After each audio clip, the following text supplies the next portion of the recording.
আজ কয়েকটি পরামর্শ থাকবে আমার পক্ষ থেকে নতুন রাজনৈতিক সংগঠন যারা প্রতিষ্ঠা করতে চান, বাংলাদেশের আগামী রাজনীতিতে তারা টিকে থাকতে চাইলে কিংবা মানুষের জনসমর্থন পেতে চাইলে আপনার রাজনৈতিক দলের কী কার্যক্রম থাকা উচিত, বিশ্বাসটা কী থাকা উচিত সে বিষয়ে। সাম্প্রতিক সময়ে আপনারা জানেন বাংলাদেশে নতুন একটি রাজনৈতিক দল নিয়ে আলোচনা হচ্ছে, সমালোচনাও হচ্ছে। সেই নতুন রাজনৈতিক দলটি হচ্ছে বাংলাদেশের ২৪-এর গণ অভ্যুত্থান যারা করেছে, বিপ্লব যারা করেছে, সেই বৈষম্য বিরোধী আন্দোলনের নেতৃত্বে যে বিপ্লব হয়েছে সেখানে যারা নেতৃবৃন্দ অংশগ্রহণ করেছেন, সেই ছাত্রনেতারা নাগরিক কমিটির মাধ্যমে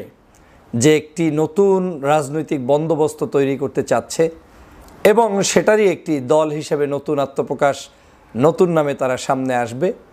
এটাই স্বাভাবিক। আমি তাদের উদ্দেশ্য করে এবং সামনে পিছনে বিভিন্ন সময় আমাদের রাজনৈতিক দল গঠিত হয়েছে বাংলাদেশে, ছোট ছোট অনেক রাজনৈতিক দল আছে, এই রাজনৈতিক দলগুলোকে উদ্দেশ্য করে আমার কয়েকটি পরামর্শ থাকবে। আপনারা জানেন যে বাংলাদেশে যখনই কেউ রাজনৈতিক দল গঠন করতে চায়, স্বভাবত প্রথম দিকে তারা এটাকে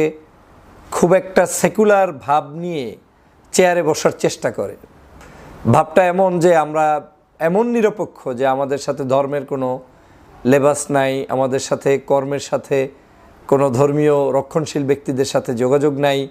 আমাদের না আমরা এই পন্থী, না আমরা সেই পন্থী, আমরা একটা নতুন পন্থী। এরকম ভাব নিয়ে রাজনৈতিক দলগুলো যখন প্রতিষ্ঠিত হয়,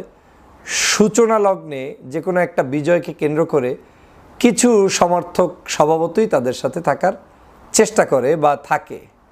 কিন্তু যখন তাদের সুরাতটা মানে চেহারাটা কিংবা তাদের মূল ভিতরে লুকায়িত বিষয়গুলো জাতির সামনে আসা শুরু করে, তখনই মূলত কাউন্টার আলোচনা, সমালোচনা এগুলোর কার্যক্রম শুরু হয়ে যায়। বাংলাদেশে সাধারণত সব রাজনৈতিক দল নিয়ে সবার একটা আগ্রহ নেই, কিন্তু কিছু কিছু রাজনৈতিক দল কিছু কিছু প্রেক্ষাপটে আলোচনার কেন্দ্রবিন্দুতে থাকে এবং মানুষেরও আগ্রহের কয়েকটা কারণও থাকে। যেমন বাংলাদেশে বর্তমানে আলোচনার কেন্দ্রবিন্দুতে আছে নতুন সংগঠনটি, সেটা হচ্ছে বৈষম্য বিরোধী আন্দোলনের মাধ্যমে প্রতিষ্ঠিত যে নতুন করে বা এই যে নাগরিক কমিটির মাধ্যমে যে নতুন সংগঠন হবে, দল হবে, সেটার প্রতি এখন সকল সাংবাদিক, রাজনীতিবিদ, বিভিন্ন ছোট বড় রাজনৈতিক দল সবাই ক্যামেরা তাক করে বসে আছে। স্বাভাবিকভাবেই তাদের যে কোনো ছোটোখাটো ভুল ত্রুটি হলেও